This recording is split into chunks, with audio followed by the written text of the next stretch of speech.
Good morning, I'm Taylor Wilson, and today is Thursday, May 9th, 2024. This is The Excerpt. Today, zombie colleges are popping up online, plus the latest on ceasefire negotiations in Cairo, and we learn about rage rituals. Closed colleges are rising from the dead online. I spoke with USA Today investigative education reporter Chris Quintana to learn more about zombie colleges. Chris, thanks for hopping on. Thank you so much for having me. So, Chris, fascinating story here. Tell us about these zombie colleges whose names have been resurrected on the web. This one was really unusual because it first started with a tip about Stratford University. That was a university that closed back in 2022, and I know that because I wrote about it when it closed. And so already there were like alarm bells going off when these former Stratford University students reached out to me and said, hey, it looks like our university's open still. As I started to poke around a little bit in that university's website, I found this collection of other closed universities that now have active websites. Yeah, and Chris, what's the motive or the presumed motive behind creating these fake websites? You know, it's a little hard to say without speaking to the operators. We did try to get in touch with them through a variety of means, but we were unsuccessful there. But when you look at the application forms themselves, you can kind of intuit or maybe glean what some of the motives might be. First of all, they had been asking for a $75 application fee as part of the application process. So that's a potential motive. I talked with a counterfeit website expert who suggested that the collection of personal information could be motive for identity theft, but it's really hard to tell, and there may be other motives at play here. The Federal Trade Commission has previously busted counterfeit websites or recruiting students to colleges and universities. And so there are a couple of options here, and I wish we could be more clear about what's going on, but that's part of the mystery. Do we have any sense of how these schools or websites are connected, or any sense who's behind all this? I mean, the connections between the colleges are really fascinating and sometimes more obvious than others. So a couple of them claim to be accredited by the same fictional accreditors, or at least accreditors that aren't recognized by the US federal government. But there's also more obvious signs, right? Like there's replicated language for a law program between Stratford University and Jones International University. We see similar questions in the application forms themselves. And so once you spend a little bit more time with these sites, you start to also notice similar color elements or other motifs that kind of appear across all nine. You applied to one closed school. This was a really interesting part of the story, Chris. What did you discover in this process? Yeah, we wanted to know how this process was working, and not being able to find any quote unquote real people at Stratford University, we thought we should just apply and see what happens there. I got a response to my application within a few minutes, and they gave me a boilerplate response saying, you'll hear back from us in 3 weeks. Cut to 3 weeks, I get an email saying that I was accepted, but it's coming from an entirely different college altogether called Vanguard College. So I responded, hey, what's up with Vanguard College? I don't hear anything back. A little while later, I get a response from the Stratford University domain saying, hey, check your email, you've been accepted. I again asked my same question about Vanguard College, and I didn't get any response. But I should rewind a little bit and say that when I got that initial acceptance email from Vanguard College, we learned a little bit more about maybe the motive behind this whole thing. They told me that it would cost about $2,500 a month for the next 12 months to earn my degree. So that timeline's a little accelerated when you think about a standard four-year bachelor's degree.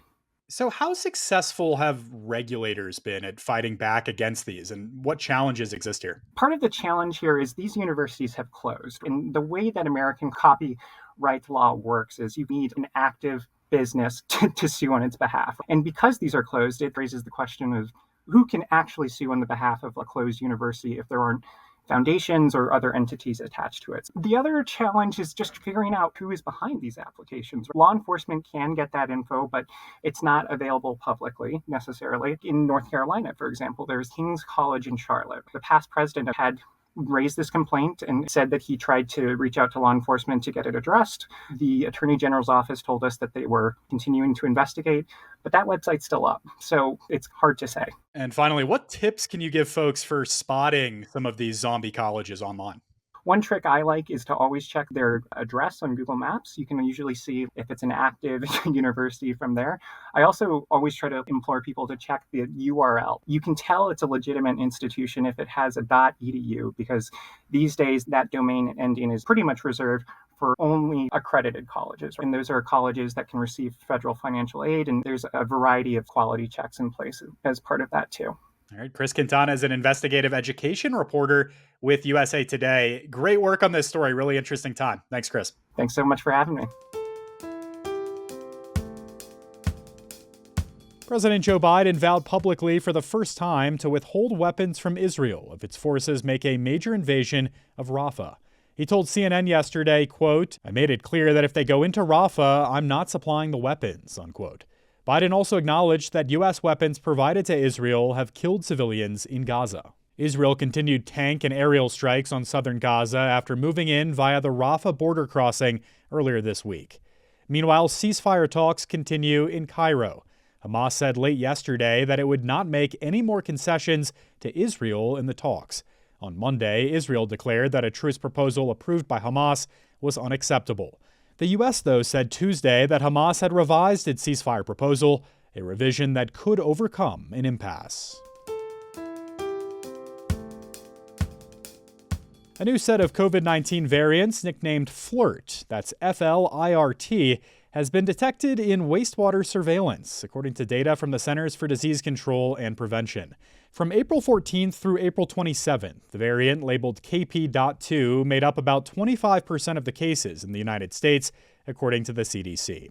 That makes it the new dominant variant in the country, overtaking JN.1.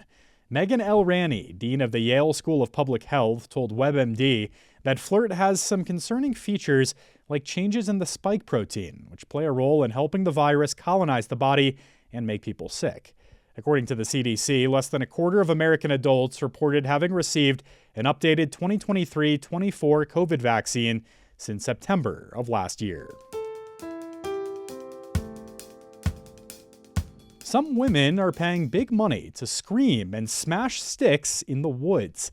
I spoke with USA Today wellness reporter Charles Trepani to learn more about rage rituals. Charles, thanks for hopping on. Thanks for having me.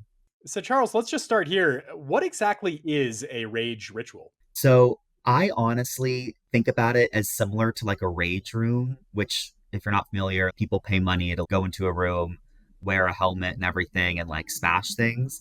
Rage rituals are held in the woods. They involve gathering large sticks and branches. As you do that, you sort of conjure to your mind people who have wronged you, circumstances in your life that have hurt you, that you feel haven't been fair, that have caused anger. And you gather this to mind. And then after some deep breaths, you basically just go to town screaming and smashing the ground with these sticks, letting out all of your anger. One person I spoke to who's done rage rituals said that she was taught to scream and swing these branches for either 20 minutes or until you literally can't move your arms anymore. The idea of it is basically to sort of release any anger that you've been holding on in your body, because in society we have very few outlets to sort of healthily and safely express our anger.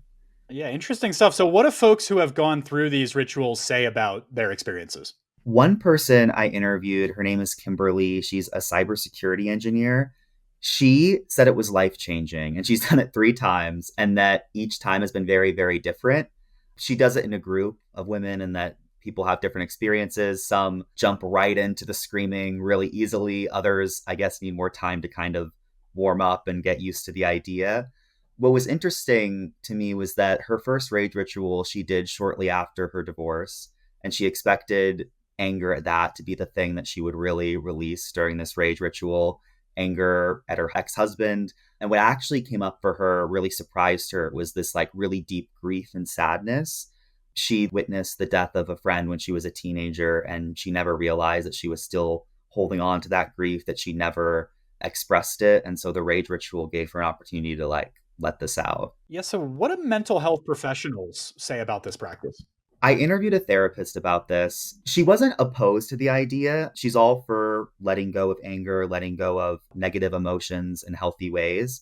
She said there's lots of different ways to do this, and you don't have to go into the woods and scream and swing sticks to let go of your anger, and that it doesn't always have to be so intense. There's people who will best release anger through like activating strategies like boxing, hitting a punching bag, screaming into a pillow.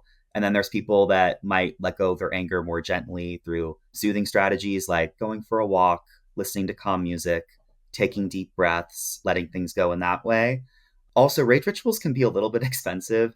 The ones that I looked into were part of like larger retreat experiences. So you're not just getting the rage ritual, but one rage ritual leader, it costs like about $222, she said, a ticket for like a whole day experience that includes a rage ritual. So the therapist was saying that you have to keep your budget in mind, because if you spend all your money on a rage ritual, that may leave you feeling more stressed and upset afterward than you would have before.